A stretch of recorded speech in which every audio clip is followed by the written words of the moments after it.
Okay, so what's up sa inyo mga kaibigan? Welcome back po sa ating YouTube channel. Well, it's me again, Teacher Kevin PH, and this is Cliff Adams Tech Shop.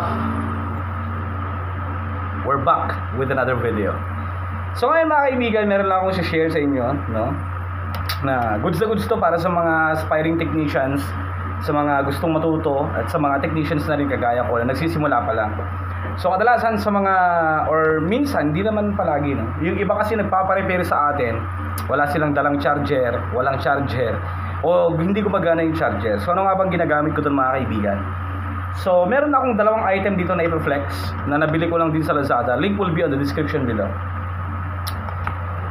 So meron akong nabili ditong notebook power adapter mga kaibigan. Notebook power adapter, universal charger siya.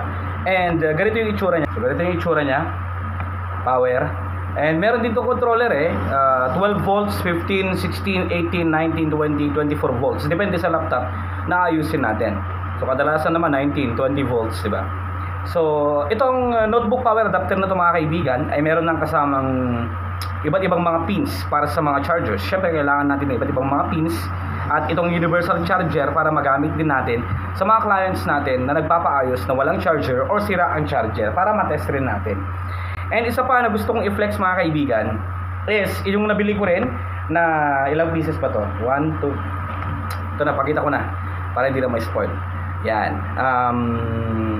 Adapter, no? Iba't ibang mga uri ng laptop mga kaibigan. Yan. So ang dami nito. 34 pieces lahat ng mga pins.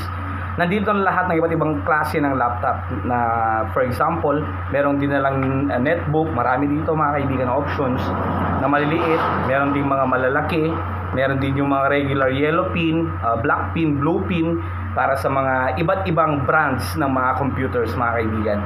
And by far, perfect na perfect ito sa ating universal charger. Yan. So ito, yan, meron dalawang butas, syempre may kasama tong mga ports, di ba? Ito kasama lang ng power. Iba pa to, no? Link will be in the description below din. Iba't ibang uri ng adapter.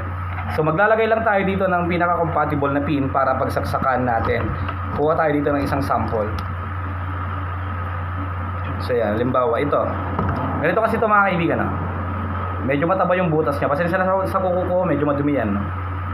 So gagawin natin, kukuha lang tayo dito ng magandang adapter natin kung saan kakasya yung butas dito. So okay to, for example. Yan, sumakto siya.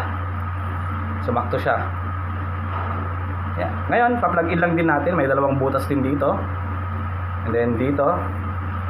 So yan. Ngayon, depende na sa laptop, i-adjust natin kung ilang voltahe yung kailangan ng laptop para yun ang tignan natin. Check din natin sa tester natin mga kaibigan kung meron bang pumapasok na kuryente, kung okay lang ba dito, no, kahit na ginamitan natin siya ng adapter. So naka 19 volts siya ngayon. Check natin kung meron ba. Meron ba pumapasok na 19 volts gamit ang ating adapter. So set natin yung ating tester for volts. Ayan, 20 volts. Tignan natin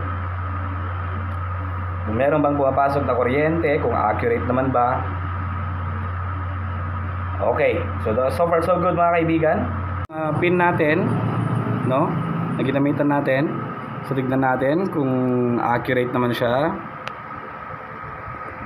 Okay, so 19.5 volts naman yung pumapasok. Yan siya mga kaibigan. And after that, kung hindi ito yung compatible na pin para sa laptop na ayusin natin, tanggalin lang natin siya, no. Tapos maglalagay lang tayo ng panibago. Halimbawa, yung rectangle type ng mga Lenovo, tulad nito. Yan. Plug in lang natin. Pack. Yan. So, maganda to. Link will be in the description below. Universal charger for repair.